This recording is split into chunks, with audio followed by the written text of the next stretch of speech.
안녕하세요. 반갑습니다. 예, 반갑습니다. 예. 드디어 전도수가 끝나고 오늘부터는 출애굽기를 함께 살펴보려고 합니다. 출애굽기는 우리 창세기에 이어서 연장선상에 있는 바로 본문입니다. 출애굽기라고 얘기를 하면은 히브리 헬라어로는 엑소두스라고 해요. 엑소두스. 그런 영화도 있죠. 엑소더스 그런 영화들도 있는데, 그러니까 엑소더스는 뭐냐면 집단적으로 탈출한다는 뜻을 가지고 있습니다.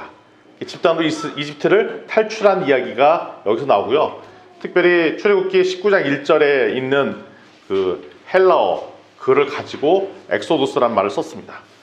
우리 한글 성경에는 출애굽기라고 되어 있는데, 출은 나오다는 뜻이고, 애굽은 지금의 이집트 땅을 이야기합니다. 근데 상징적으로 이집트는 하나님을 대적하는 세상을 또한 상징하고 있습니다. 그래서 우리한테 얘기하는 것은 출애굽, 하나님을 대적하는 세상으로부터 나와라, 어서 와라, 냉큼하라, 이런 뜻을 갖고 있습니다. 이집트의 왕을 특별히 우리는 파라오라고 부르죠. 옛날에 그 이집트 문물을 보면 큰 왕관을 쓰고 있는 사람이 파라오잖아요. 파라오. 근데 성경에는 그 파라오를 바로 왕이라고 보통 표현합니다. 바로 왕은 아주 이집트의 왕이자 바로 파라오를 지칭하고 있습니다. 세상에 권력 잡은 사람을 바로 바로왕이다 라고 상징해서 이야기하고 있습니다. 그래서 결론적으로 얘기하면 출애굽의 이야기는 하나님을 믿는 성도들은 애굽으로부터 탈출해야 살 수 있다는 얘기입니다. 구원의 얘기입니다. 그래서 오늘은 철저히 출애굽기 말씀은 구원의 메시지이다 라고 말씀을 드릴 수 있습니다. 세상 권력 잡은 자부터 탈출해야 우리가 살 수 있다라는 것이 오늘 이 이야기입니다. 그래야 우리가 살 것입니다. 우리 좌우지체들에게 권면하겠습니다. 이집트부터 탈출합시다. 그래야 우리가 삽니다. 예. 선교사들은 가셔야겠죠. 네, 구원이 없기 때문에 가셔야겠죠. 그렇기 때문에 창세기와 연결이 되어 있어요. 출애굽기는 철저히. 창세기의 마지막 이야기가 무슨 얘기냐면 야곱과 요셉의 그 가족 이야기로 마무리를 짓습니다. 요셉이 형제들에게 팔려가서 이집트의 노예와 감옥살이를 하던 중 왕의 꿈의 해석을 하죠.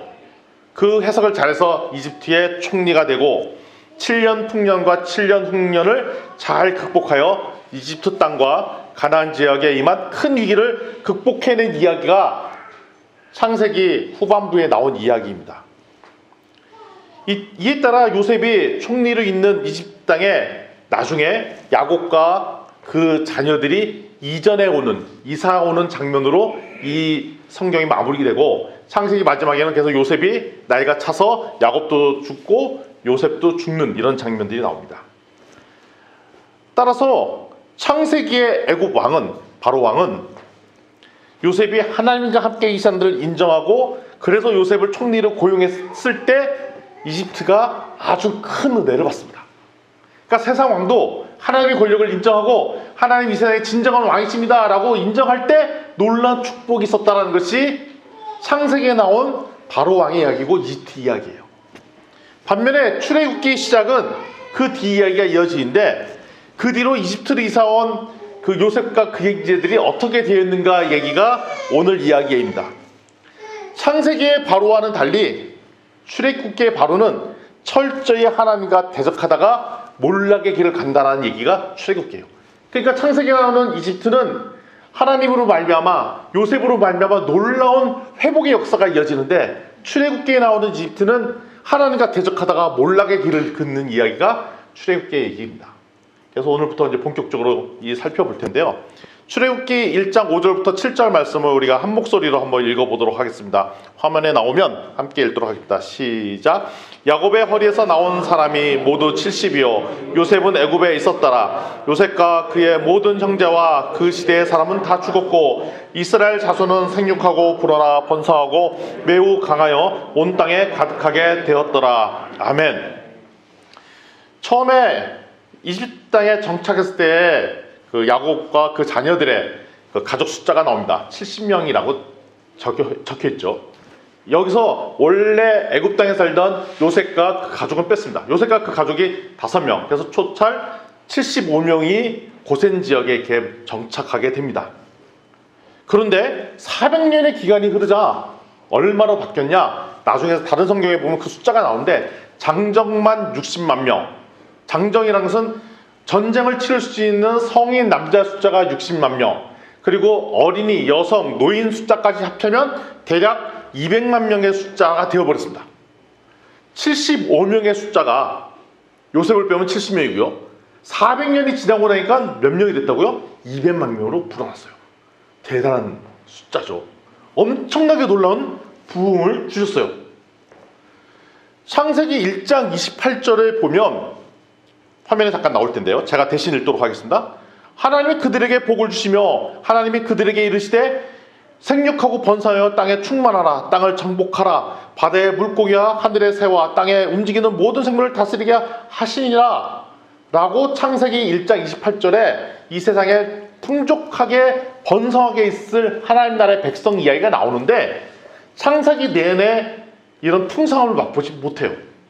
그리고 그 뒤에 노아나 아브라함한테 이 계시의 말씀이 동일하게 또 임합니다.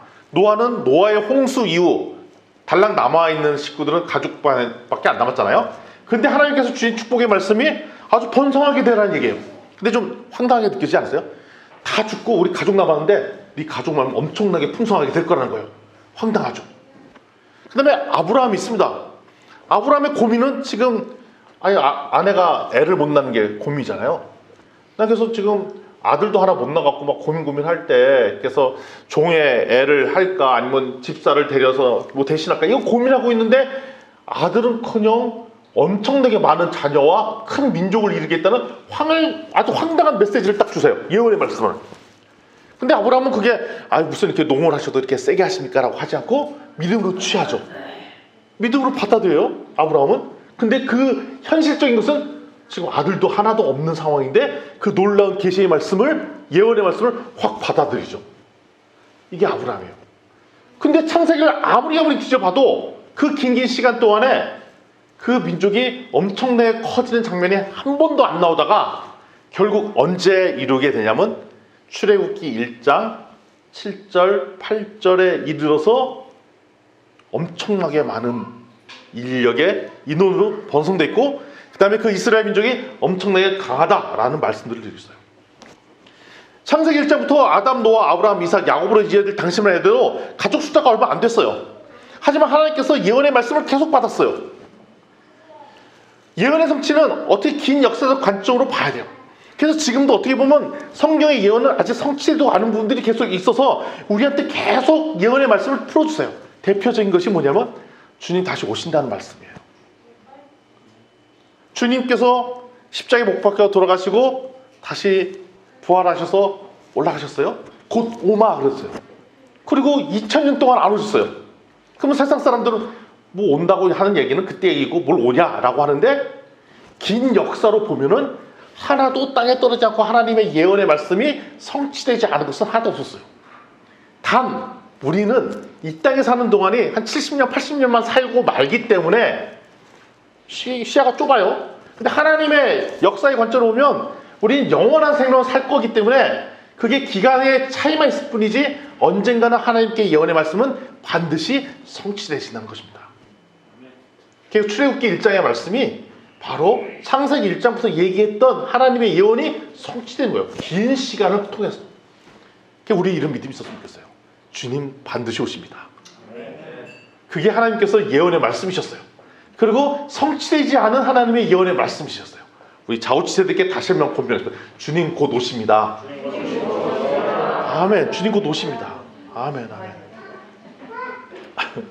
근데 문제는 우리는 이 세상을 너무 짧게 살다 가죠. 70년, 80년, 90년 이렇게 살다 갑니다. 죽음 이후에 영원한 생명에 사는 하나님 나라의 계획을 볼 때는 어떻게 보면 이건 되게 짧은 기간이에요.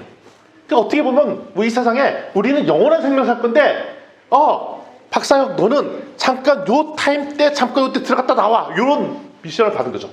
그러니까 여기 계신 분들도 하나님께서 계획 속에 긴 영원한 생명 중에 2022년 당신 여기에 있어 라고 그때 부름을 받아서 이 땅에 오신 거란 말이에요. 그러니까 잠시 이 땅에 있는 것입니다. 근데 우리는 다시 천나라 가서 영원한 하나님 나라에서 살 존재라는 거죠. 그런 시점에서 볼 때는 영원한 생명, 이 세상의 역사는 되게 짧지만 우리는 충분히 기다릴 수 있는 거예요. 그런데 문제가 있습니다. 이 세상에 살다 보면 다 잊어먹어요.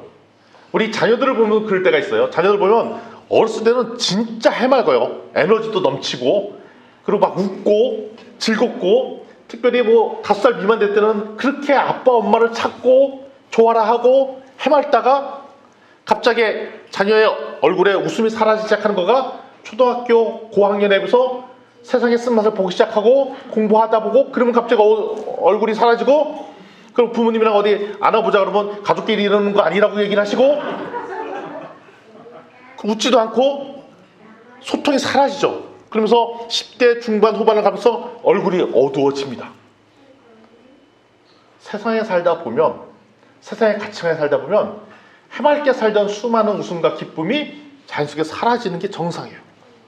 그러니까 우리 자녀들이 10대 후반과 20대 초반을 되면서 어두워지는 것은 이 세상 속에 살고 있기 때문에 나타나는 후유증으로 일어나는 현상들입니다. 이게 힘든 거예요, 사실. 아무리 믿음의 가정에 산다 하더라도 이 후유증, 유탄을 맞을 수밖에 없어요.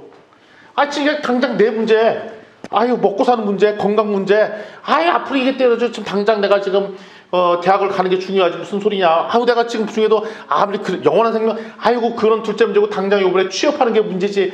지금 부채 갚는 게 문제지. 당장 요번 달에 월급으로 인해서 우리 여러 개 부채 갚는 게 문제지. 등등등 바빠 죽겠는데 무슨 그렇게 배부른 소리냐라고 하실 수 있다는 것입니다. 세상은 우리로 하여금 우리 당장 앞에 달려있는 문제에 몰입하게 되어 있어요. 그래서 하나님 나라를 바라보라는 얘기를 할 때 엄청나게 배부른 소리, 진짜 저 양반 배부른 소리 하시네 라고 들려줄 수밖에 없다는 얘기입니다. 그런데 우리가 예배 중에 있고 하나님의 말씀에 깊이 들을 때는 그 영원한 역사가 다시 꿈들에 들어와요. 하나님의 예언이 성취될 것이구나, 하나님의 역사가 있을 것이구나 라는 희망들이 부어지고, 그러면 세상 염려가 자연스럽게 사라져요. 그러다 다시 세상에 돌아가면 다시 세상 근심 걱정이 딱 들으면서 하나님의 예언이 또 안 보이고, 이런 소위 말하는 왔다 갔다 하는 삶을 살 수밖에 없는 게 이 땅의 삶이라는 겁니다. 그러나 우리는 반드시 하나님께서 약속하셨어요. 영원한 생명이 우리 것이다 라고 약속해 주셨어요. 우리 그 믿음을 잊지 않으려고 주일에 이렇게 모이는 거예요. 다시 한번 확인해보고, 자꾸 옆에 다짐하는 거가 까먹잖아요. 자꾸 우리도 우리에게 영원한 생명이 있다는 것을 다시 한번 깨닫는 것들. 우리 좌우지체들 이렇게 얘기합시다. 우리는 영원한 생명을 가지고 있습니다. 그래서 이 순간은 어떻게 보면 영원한 삶의 아주 짧은 순간이란 것이죠. 이 시간, 잠시 머무는 시간. 그렇기 때문에 사실 이 시간에 머무는 기간이 어떻게 보면은 되게 중요한 시간이에요. 이 시간에 머무는 시간이 엄청나게 중요한 시간들이에요. 왜냐면 우리 영원한 시간을 살지만 하나님께서 특별히 2022년 이때에 이 땅을 살게끔 하신 거가 하나님의 미션이 있기 때문에 우리를 부르신 거라는 거죠. 그래서 우리가 짧은 인생을 살지만 이게 짧기 때문에 별로 중요하지가 않아가 아니라, 긴 하나님의 역사 중에 특별히 우리를 통로 삼아 우리 할 일이 있기 때문에 우리를 부르셔서 이 땅에 부어주신 그 미션인 거죠. 그래서 짧은 인생을 살지만 그 짧은 인생이 우리한테는 엄청나게 귀중한 삶이라는 겁니다. 그래서 하나님께서 이 땅에 사실 귀한 시간을 주셨을 때 하나님의 비전을 생각하고 사는 그런 놀라운 축복이 우리에게 같이 있었으면 좋겠어요. 우리 진주 비전교회 공동체에 이런 사람들이 함께 있었으면 좋겠습니다. 아멘. 성경 말씀을 같이 읽도록 하겠습니다. 출애굽기 1장 8절부터 10절까지 말씀입니다. 우리 한 목소리로 읽도록 하겠습니다. 시작. 요셉을 알지 못하는 새 왕이 일어나 애굽을 다스리더니 그가 그 백성에게 이르되 이 백성 이스라엘 자손이 우리보다 많고 강하도다. 자, 우리가 그들에 대하여 지혜롭게 하자. 두렵건대 그들이 더 많게 되면 전쟁이 일어날 때에 우리 대적과 합하여 우리와 싸우고 이 땅에서 나갈까 하노라 하고. 아멘. 8절에 보면 요셉을 알지 못하는 새 왕이 일어나서 애굽을 다스렸다는 말이 나옵니다. 애굽에 구테타가 일어나서 새 왕조로 바뀌어버렸어요. 완전히 왕조로 바뀌어버렸어요. 근데 보면은 요셉을 알지 못한다라는 표현은 뭐냐면, 역사적으로 총리했던 요셉을 모를 수가 없습니다. 근데 요셉을 모른다는 얘기는 뭐냐면 관계없는 사람이 왕이 됐다는 겁니다. 요셉에 믿었던 하나님과 무관한 왕이 권력을 다스리게 되었다는 표현을 하면 됩니다. 그런데 우리는 알죠. 창세기에 어떻게 해서 구원이 있었죠? 요셉을 통로 삼아 하나님을 믿어야 구원이 있다는 거가 창세기에 나타난 구약 이집트에 나타난 하나님의 메시지였어요. 그래서 살았어요. 그런데 요셉을 모른다는 표현을 쓴 거는 뭐냐면 나는 이제 하나님을 알지 않기로 결정했어 하는 그 왕이 이집트의 권력을 잡게 되었다는 것입니다. 그럼 요거는 무슨 얘기야? 더 이상 하나님의 관계를 끝내겠다라고 표현한 거랑 똑같다는 얘기입니다. 요셉을 통해 하나님의 능력을 깨달았던 창세기의 바로 왕은 전혀 다른 결정을 내린 겁니다. 요셉을 만난 바로는 기근을 통해 파괴되는 이집트를 요셉을 통로 삼아 창조 질서를 경험하는 놀라운 회복을 경험했잖아요. 이 얘기는 지금으로 따지면 뭐냐면 지금 이 세상이 점점 어두워지고 힘들어지고 점점 몰락해가는 이때 오직 구원은 어디 있다고요? 예수 그리스도에 있다는 메시지나 이집트 당시에 요셉을 통한 하나님을 만나야 구원이 있다는 거랑 동일한 메시지였거든요. 다시 얘기하면 지금도 마찬가지로 구원은 어디에 있다? 예수 그리스도에 있다라고 얘기를 하고 예수님을 알아야 진정한 구원이 있으며 그 구원을 말미암아 우리는 뭘 얻을 수 있다? 영원한 생명을 얻을 수 있다는 것이 하나님께서 우리에게 주신 말씀인데 그게 뭔 말이냐? 무슨 예수가 믿으면 구원을 준다고? 말도 안 되는 소리를 해! 하지마! 라고 하는 다른 메시지와 똑같은 얘기를 하는 거란 겁니다. 요셉을 모르는 상황이 일어났다는 것은 지금 예수 그리스도를 모르는 사람이 없잖아요. 근데 예수 그리스도를 거절하는 그 수많은 세력과 동일하다는 것입니다. 지금도 예수님을 모르는 수많은 사람이 있죠. 예수님을 모른다고 얘기하는 순간 예수 그리스도의 이름을 모르는 것이 아니라 예수 그리스도를 통한 구원의 얘기를 거절하는 순간 이 사람은 사단의 편에 서게 되는 것입니다. 하나님을 모르는 사람의 특징이 있습니다. 첫 번째 특징이 있습니다. 오늘 성경에 나오죠. 두려워합니다. 세상 살면서 두려움이 가득하게 됩니다. 바로는 두려웠어요. 구원을 모르는 사람은 하나님을 대적하는 사람의 특징은 두려워합니다. 모든 걸 다 의심합니다. 하나님 나라의 백성이 점점 부흥해서 성장하는 것을 두려워합니다. 자기의 관점으로 하는 거죠. 저기 점점 사람이 커지면 전쟁이 일으키고 우리를 몰락하겠네 라고 했는데 하나님의 백성들이 일어난 얘기는 이 세상의 구원을 더 편만하게 전파하겠다는 그 상징의 말씀인데 세상 권력을 잡은 바로 왕은 하나님 나라의 백성이 커지자 저 사람들이 우리를 죽일 수도 있다는 두려움에 빠집니다. 하나님 모르는 사람들의 공통점이 첫 번째 두려워하는 것입니다. 오히려 하나님의 계획을 두려워합니다. 하나님의 계획을 얘기하는 사람들을 두려워합니다. 그래서 싫어합니다. 하나님의 메시지를 증거하는 사람들을 싫어합니다. 두려워합니다. 더 이상 하나님의 메시지가 이 땅에 선포되는 것을 싫어하고 두려워한다는 것입니다. 이게 세상의 특징이에요. 지금도 동일하게 하나님의 진리의 말씀을 이 땅에 선포되고 얘기하고 하는 것들을 싫어합니다. 세상은 싫어합니다. 그게 될 수 있으면 전파되지 않도록 얘기를 하려고 노력하고 사람들이 예수에 대한 얘기를 하지 않도록 하기를 희망합니다. 왜냐하면 두렵기 때문에 그렇습니다. 이게 첫 번째 특징입니다. 두 번째 특징은 뭐냐? 성경에 거기 나와 있죠. 스스로 지혜롭다라고 얘기합니다. 점점 하나님 나라의 백성이 커지니까 머리를 돌려서 그게 지혜롭다고 표현해요. 지혜롭게 해서 이걸 대응해보자. 세상 사람들이 하나님이 번성하고 하나님의 백성이 점점 늘어나는 것을 막으려고 지혜를 쓴다는 얘기를 하고 있습니다. 근데 이걸 어떻게 하면 우리는 이라는 표현이 되어 있어요. 팀으로 이걸 대응하겠다라고 얘기를 합니다. 세상의 지혜죠. 근데 세상의 지혜인데 어떤 지혜? 하나님을 대적하는 세상의 지혜입니다. 그래서 구약에서는 지속적으로 이스라엘 민족을 몰락하려고 노력을 했고 타락시키려고 노력한 시도가 구약 내내 그 얘기인 것이고 그래서 엄청나게 피해를 받았어요. 사실 구약 때. 그 신약으로 넘어와서는 수많은 하나님을 믿는 예수 그리스도를 믿는 성도들을 타락시키고 하나님 못 믿게 방해하고 이런 것들을 얼마나 계략을 짰어요.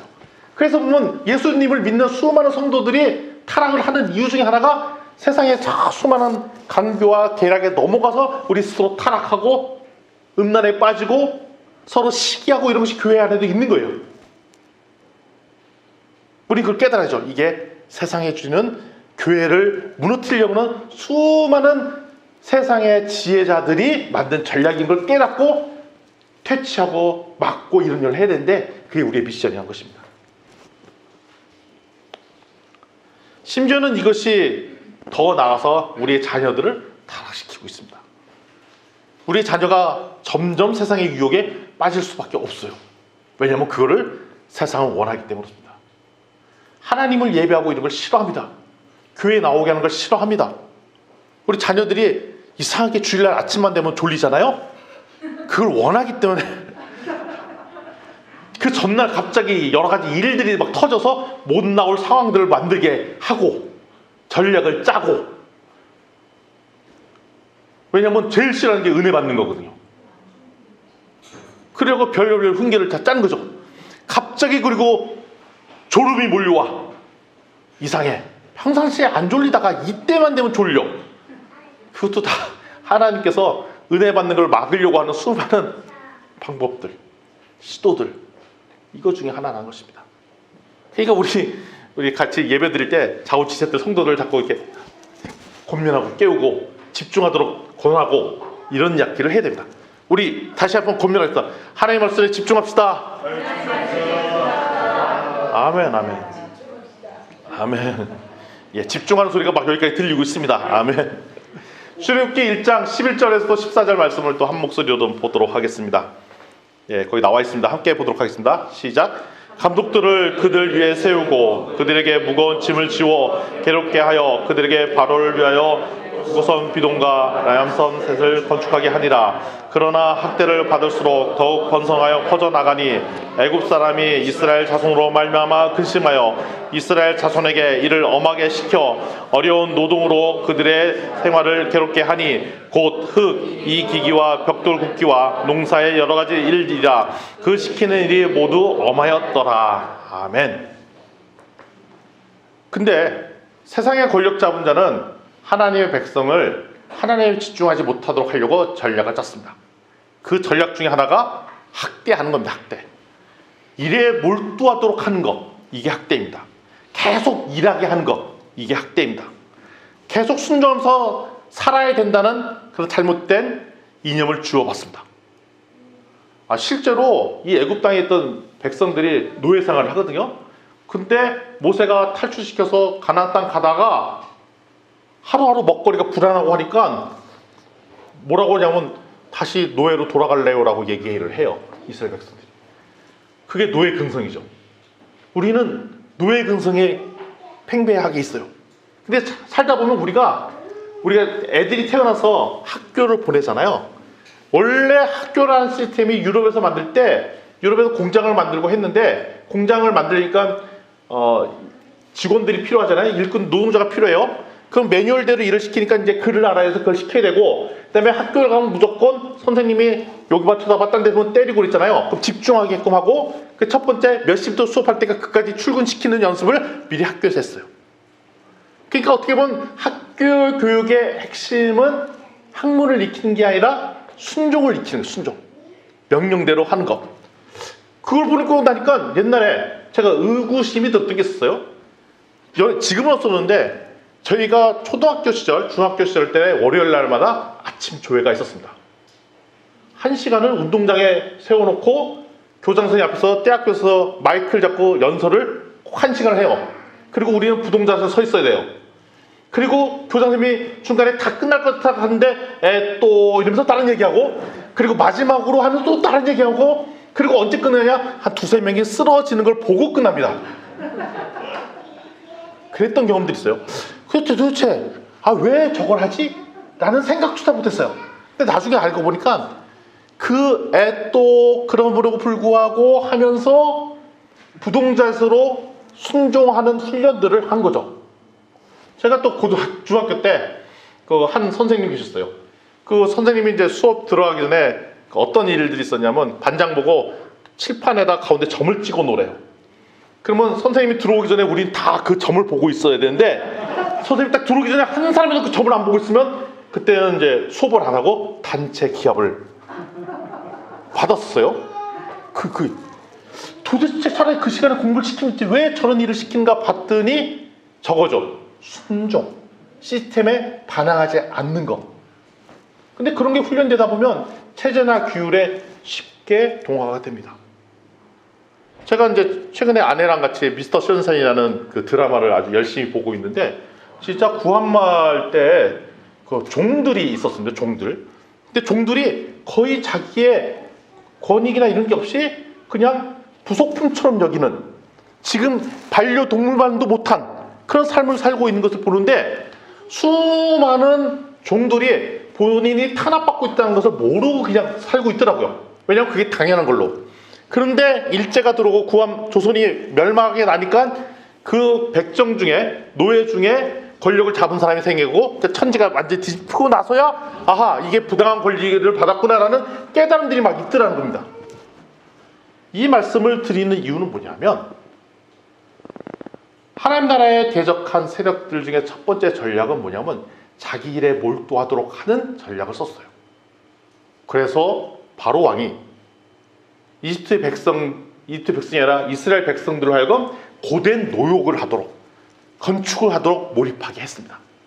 먹을 것도 막 조금만 주고 일 시키고. 근데 하루 이틀에서 계속 반복이 되면 그것이 당연한 걸로 여깁니다. 당연한 걸로 여겨요. 계속 일을 하게 됩니다.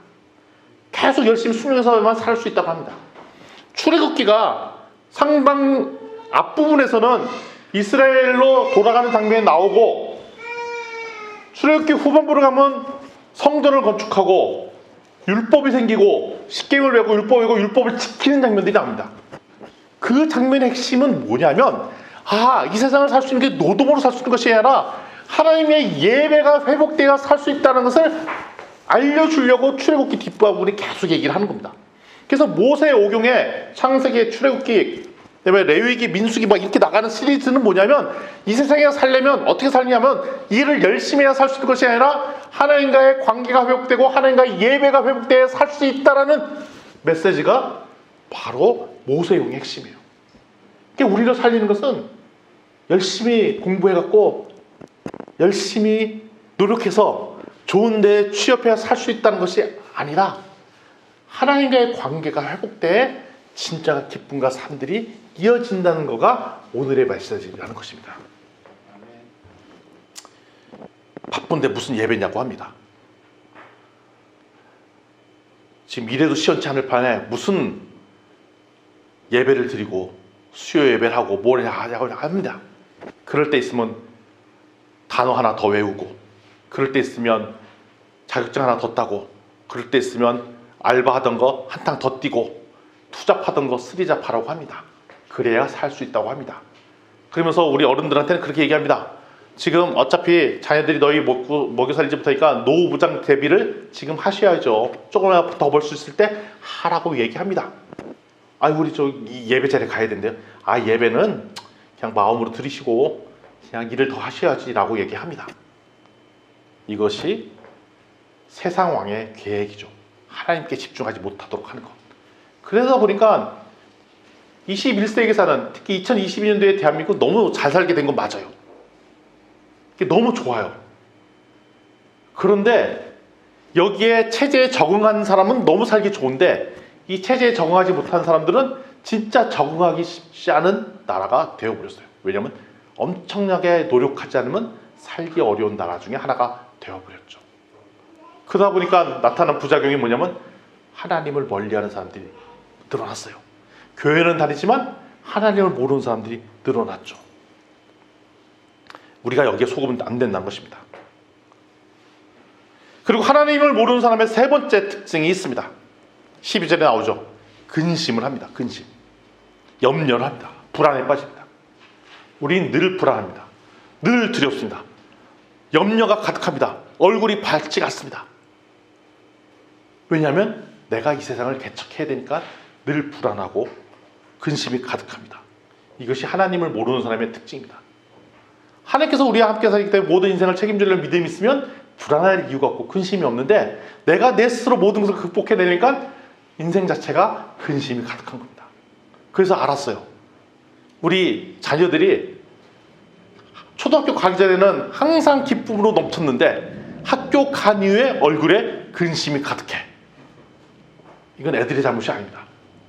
애들을 그렇게 성실하게 살아야 된다는 모토하에 하나님 앞에 나아가고 하나님께 예배드리고 이거보다는 학교 체제에 더 열심히 사는 것을 기뻐했던 우리들의 부작용들이 나타난 것이죠.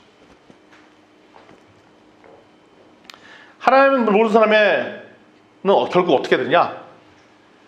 창세기에 나왔던 이집트는 요셉으로 말하여 놀라운 부흥을 경험했지만 출애기에 나왔던 세상 이집트는 파멸로 결론이 됐는데 결국 하나님을 모르는 세상의 길로 갈 때는 파괴의 길로 들어가게 된다는 것입니다. 하나님께 순종하면 회복이 일어나고 창조 질서가 막 경험을 해요. 근데 하나님께 대적하는 순간 우리는 몰락의 길을 가는데 이때 몰락의 파괴가 어떻게 되냐? 자기 자신도 파괴하고 다른 사람도 파괴시켜요. 그러니까 내가 내 자신도 막 파괴해. 다른 사람도 파괴시켜요. 그리고 결국 그 길의 연장되면 죽음의 길로 이르게 됩니다. 죽음은 영원한 죽음이에요. 그래서 우리가 이 세상에 너무 살기 싫고 괴로우면 막 자살도 시도하고 막 그러잖아요. 그럼 우리에게 거짓된 정보를 주고 있는 게 있어요. 죽음은 끝이야. 그 다음부터는 이 세상 고민 안 해도 돼. 그거는 세상이 주는 얘기죠. 죽음 위에 세상이 어디 있어? 과학적 증명해봐. 이거는 거짓된 세상에서 주는 얘기예요. 성경은 분명히 영원한 생명이 있다라고 얘기하고 죽음 위에 삶이 있다고 분명히 얘기했는데 무슨 소리야? 그거는 말도 안 되는 얘기야 라고 현혹시키죠. 심지어는 우리 믿는 사람들한테도 죽으면 끝나는 거지. 그 현실이 너무 괴로워. 그럼 어떻게 극복하려고 노력해? 하나님께 다가가려고 노력하는 것이 아니라 내가 이 세상 그냥 끝내고 말지. 그러면 아무것도 안 일어나지 않아? 라고 착각에 빠지게 만든다는 겁니다. 근데 성경에 분명히 있죠. 누구든지 영원하다. 근데 죽음 위의 삶이 어떻게 되냐? 하나님과 함께 영원한 생명으로 행복하게 영원한 것이냐가 1번이고 2번은 뭐냐면 하나님이 없이 영원히 사느냐는 겁니다. 그러니까 지옥이라는 거가 우린 지옥하면 무슨 이 뿔 나온 사람들이 거기서 대기하고 있다가 너 일로 와 잘됐다 일단 뜨거운 물에 들어가고 불 데피고 이런 거라고 생각을 해요. 그런 이제 상식적으로 표현하려고 그러는데 쉽게 생각하면 뭐냐면 하나님이 없는 곳입니다. 그냥 하나님이 임재함이 없는 겁니다. 그러니까 우리는 이 세상에 살면서 힘들고 그러면 누가 위로도 해주고 격려하고 그러잖아요. 하나님의 감동으로 사랑도 있고 사랑, 격려, 은혜 그런 게 또 있잖아요. 근데 하나님이 없는 임재가 없는 그 지옥이라는 곳은 하나님이 내버려둔 곳이기 때문에 시기, 다툼, 분쟁, 갈등만이 가득한 겁니다. 항상 불안 초조가 가득한 곳이에요. 그러니까 이거 강력 범죄가 있는 그 깜빵에 내가 어떻게 들어갔어요? 거기에 영혼이 있는 거랑 똑같다는 것입니다. 그게 하나님 없는 곳이에요. 하나님의 임재가 없는 곳이에요. 그래서 우리가 그럼 여기서 또 우리 영원한 생명을 얻기 위해서는 어떻게 되냐? 우리 답을 알고 있죠. 어떻게 되죠? 예수 그리스도. 예수 그리스도를 믿기만 하면 우리는 영원히 하나님께서 우리 함께 해주시겠다 약속을 하셨어요. 근데 예수 그리스도를 받아들이지 않으면 우리 죽음 위에도 하나님께서 함께 임재하지 않으신다고 얘기하셨어요. 그게 지옥인 거예요. 지옥이라고 딴 곳이 아니라 바로 하나님의 없는 곳, 부재한 곳. 이것이 지옥이라는 것입니다. 그래서 이 세상 더럽고 험한 꼴 안 보기 위해서 그냥 이 세상 끝내야지. 그래서 끝이 아니라는 것을 반드시 깨달았으면 좋겠어요. 영원한 생명이 있다는 거. 그래서 답은 어디에? 예수 그리스도에 있습니다. 예수 그리스도만이 구원이라는 것입니다. 그래서 출애굽기는 그게 구원의 메시지예요. 이집트에서부터 탈출해서 세상의 권력 잡은 자. 근데 우리가 노예 생활을 오래 했기 때문에 그냥 거기 있는 게 좋은 것처럼 느껴져. 세상이 좋은 것처럼 느껴져. 그게 아닙니다. 나오세요. 나와서 하나님께로 가야 됩니다. 하나님의 예배 자리에 가야 됩니다. 하나님께 동행해 삽니다. 예수를 통해서 그래야지 우리가 진정한 기쁨과 희망과 비전과 꿈이 있습니다. 얘기하는 것이 오늘의 메시지라는 것입니다. 그래서 우리는 이집트에서 나와야 됩니다. 복음만이 구원이기 때문입니다. 예수 그리스도만이 오직 살 길이라는 고백이 우리의 고백이었으면 좋겠어요. 우리 자녀 세대가 다 예수 그리스도를 믿고 하나님께 다 갔으면 좋겠어요. 제가 처음 교회를 나갔을 때가 87년도, 그러니까 대학교 1학년 때였습니다. 친구들이 전도해갖고 교회를 갔어요. 이게 87년 3월 말로 기억이 납니다. 근데 제가 이제 보시다시피 성실한 건 있어요. 어디 한번 가겠다 하면은 그냥 주구장창 가는 건 있어요. 믿겨지진 않은 게 가요. 그러니까 계속 교회 나가기로 했으니까 갔는데 성경 공부를 막 시켜주더라고요. 뭐 원투원도 하고 막 근데 하나도 안 믿겨지는 거야. 도대체 말도 안 되는 얘기하는 것 같고 하나님이 있고 세상을 하나님이 창조했고 근데 무슨 소리야, 말도 안 되는 얘기를 저렇게 믿고 있지? 근데 보니까 같이 다니는 동급생들 있잖아요. 근데 얘네들이 나쁜 애들 같진 않아. 그래 거짓말할 것 같아 보이진 않아. 그래서 그냥 내가 믿어지진 않지만 그냥 한번 다녀기로 했으니까 한번 승부는 한번 내보자 라고 그냥 다녀줬어요. 이게 정확한 표현, 다녀줬어요. 그냥 뭐 한 1, 2년 한번 다녀보지 뭐, 아니면 말고. 근데 저희 교회 다녔던 우리 동기들이 특이한 동기들이었어요. 뭐냐면 그냥 교회만 다니는 게 아니라 모여갖고 뭐 스타디 공부 같은 걸 하더라고요. 그냥 뭐 교회만 다닌 줄 알았더니 뭐 같이 뭐 예배도 드리고 뭐 책을 같이 읽자고 하고 막 그런 겁니다. 야 무슨 책을 읽냐 그랬더니 또 그걸 또 좋다고 막 읽어 모여요. 그래서 그래 내가 뭐 하나님을 안 믿어도 또 열심히 다니기로 했기 때문에 다녀주마. 그리고 동기 모임에 가서도 책을 읽고 하던 중에 한 10개월이 지났습니다. 손봉우 교수님의 나는 누구인가를 책을 읽는데 갑자기 하나님이 계신 것 같은 거예요. 진짜 하나님이 천지를 만든 것처럼 그냥 믿음이 부어지는 거예요. 그냥 논리적으로 설명이 하나도 안 돼. 그냥 믿어지는 거예요. 그냥 하나님 계신 것 같은 거예요. 그래서 그냥 그 자리에서 뭐 사형리 통해서 그런 게 아니라 책 읽다가 하나님 계신 것 같아. 하나님 진짜 있는 것 같아. 난 예수님 믿어야지 라고 그냥 선언하고 믿어버렸어요. 그때부터 이제 터닝 포인트가 돼서 인생이 바뀌게 된 거죠. 그런 거 보면 우리 교회가 귀한 거가 딴짓할까봐 조직화된 모임들 있죠. 다음 세대 모임 뭐 이런 모임들 있잖아요. 뭐 주중에 또 모여 뭐 요즘 그거 하는지 뭐 필사도 해. 요즘 좀 안 하는 것 같은데 필사도 하고 또 모임도 하고 막 그래. 그거는 뭐냐? 딴짓할까봐.